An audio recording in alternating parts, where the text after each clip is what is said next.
4월 1일 화요일 하나님께서 오늘 우리에게 주시는 말씀은 민수기 8장 1절부터 13절까지의 말씀입니다. 봉독하겠습니다. 여호와께서 또 모세에게 말씀하여 이르시되 아론에게 말하여 이르라. 등불을 켤 때에는 7 등잔을 등잔대 앞으로 비추게 할지니라 하시매 아론이 그리하여 등불을 등잔대 앞으로 비추도록 켰으니 여호와께서 모세에게 명령하심과 같았더라. 이 등잔대의 제작법은 이러하니 곧 금을 쳐서 만든 것인데 밑판에서 그 꽃까지 쳐서 만든 것이라. 모세가 여호와께서 자기에게 보이신 양식을 따라 이 등잔대를 만들었더라. 여호와께서 모세에게 말씀하여 이르시되 이스라엘 자손 중에서 레위인을 데려다가 정결하게 하라.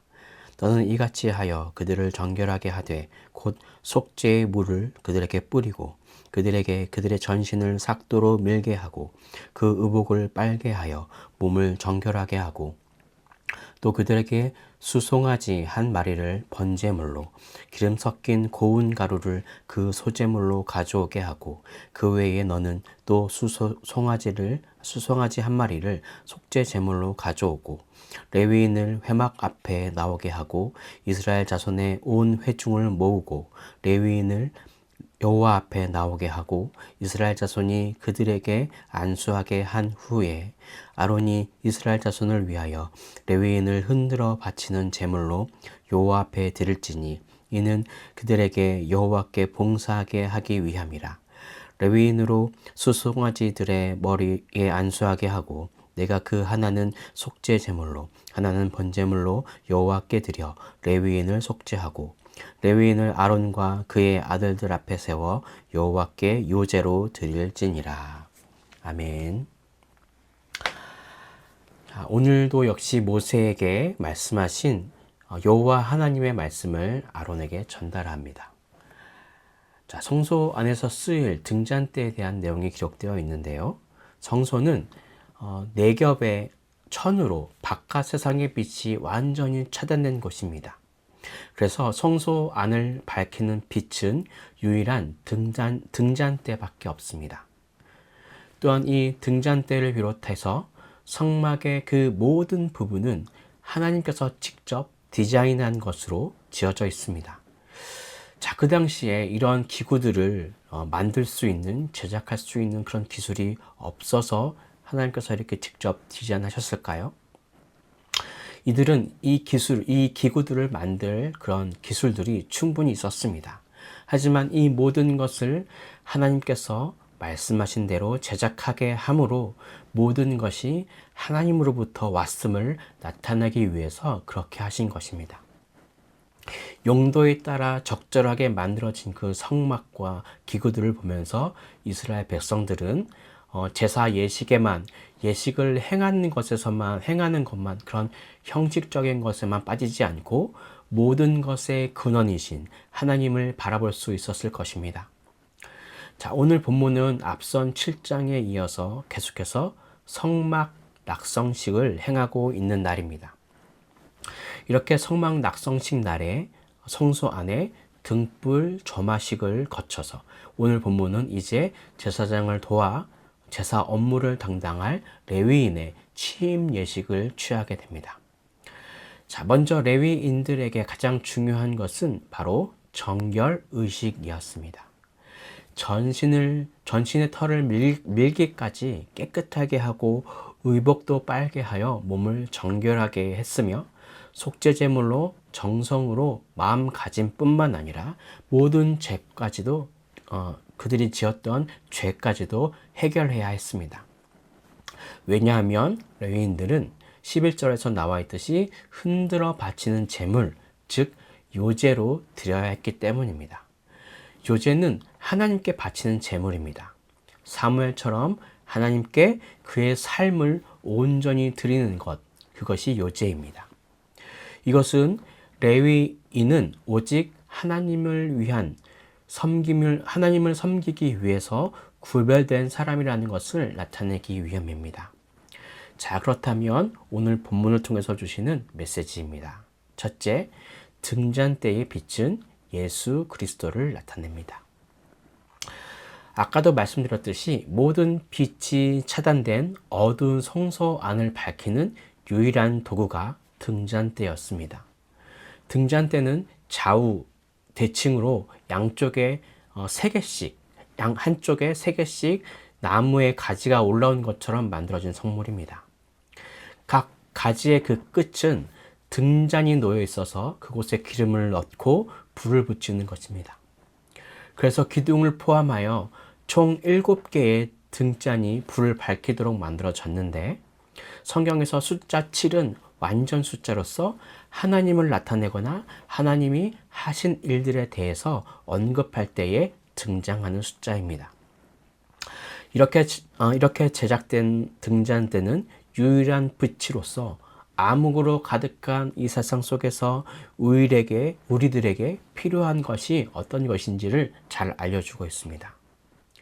예수님은 자신을 빛이라고 소개합니다.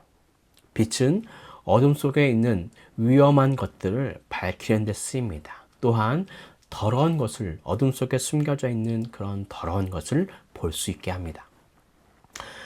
여러분의 집안에 더러운 것이 있는데 그것을 그대로 두시는 분은 없으실 것입니다. 더러운 것이 보인다면 바로 즉시 그것을 쓰레기통에 넣어버리고 집을 깨끗하게 만들 것입니다.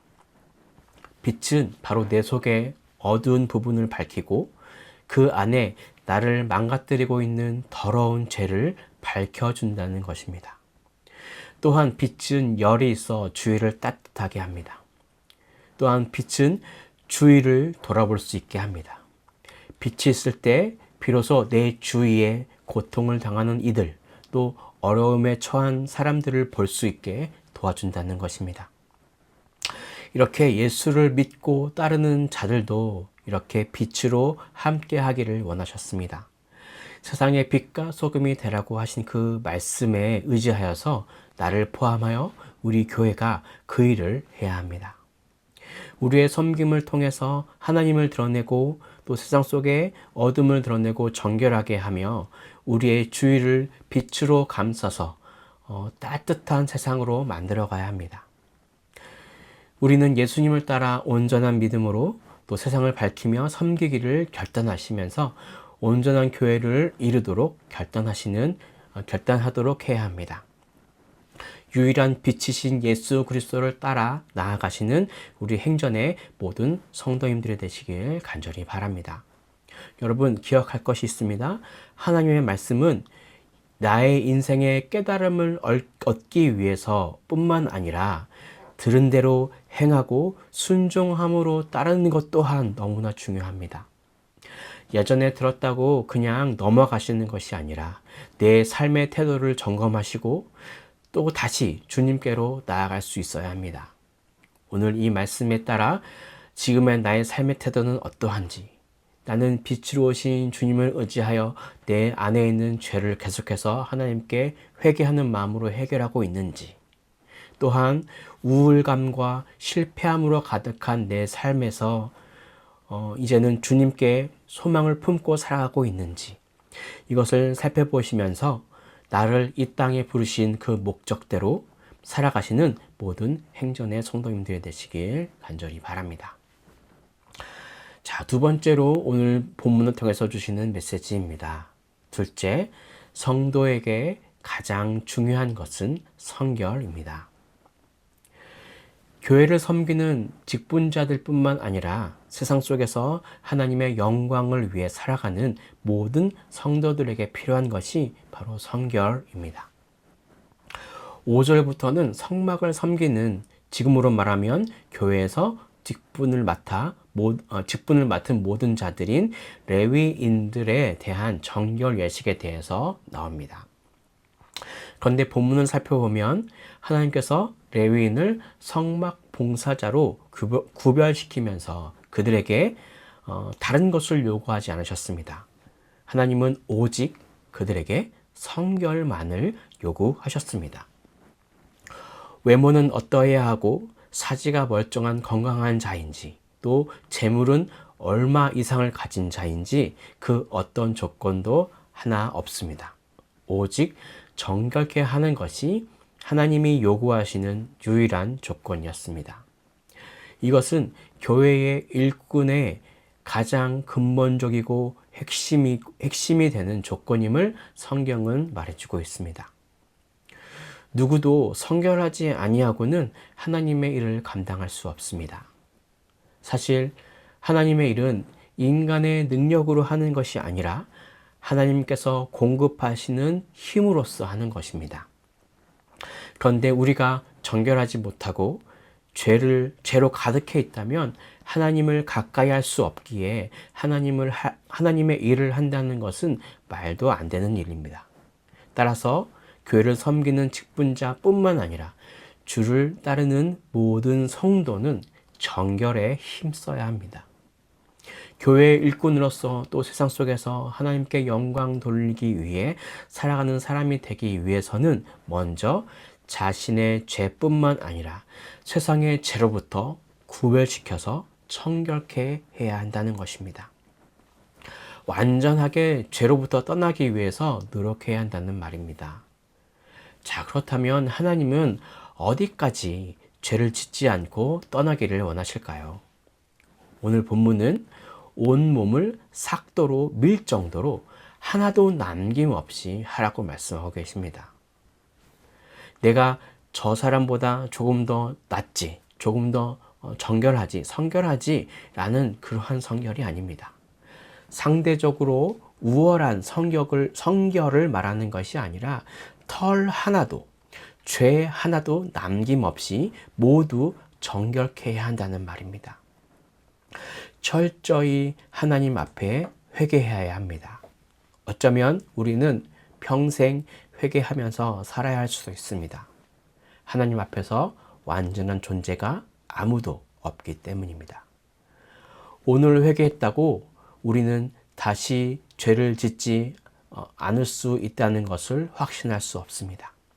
그래서 우리는 오늘도 내일도 또 과거에 지었던 죄까지도 모두 회개해야 합니다. 용서는 하나님만 하실 수 있음을 기억하시고 오늘 하나님 앞에서 진심으로 회개하시는 그러한 기도의 시간을 가지시길 간절히 바랍니다. 이것이 꼭 교회를 섬기는 자들뿐만 아니라 이 세상 속에서 하나님의 영광을 위해 살아가는 모든 이들에게 필요한 자세입니다. 이것을 기억하시고 오늘 기도로서 오늘 말씀을 마치도록 하겠습니다. 주님 감사합니다. 하나님 오늘도 이렇게 말씀으로 우리를 깨워주시고 주님 앞에서 다시 한번 우리의 삶의 태도를 점검할 수 있도록 인도해 주신 주님 너무나 감사드립니다. 하나님 우리는 우리의 길을 비춰주시고 우리를 인도하시는 빛이 되신 분은 오직 예수 그리스도 뿐입니다.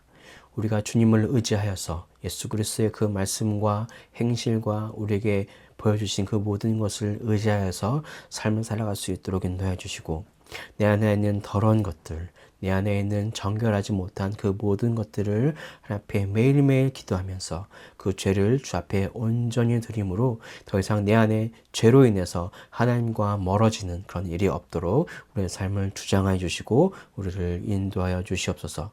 그렇게 우리를 도와주실 주를 믿으며 그렇게 오늘 하루 그렇게 살기를 결단하면서 이 모든 것을 살아계신 예수 그리스도의 이름으로 기도드립니다.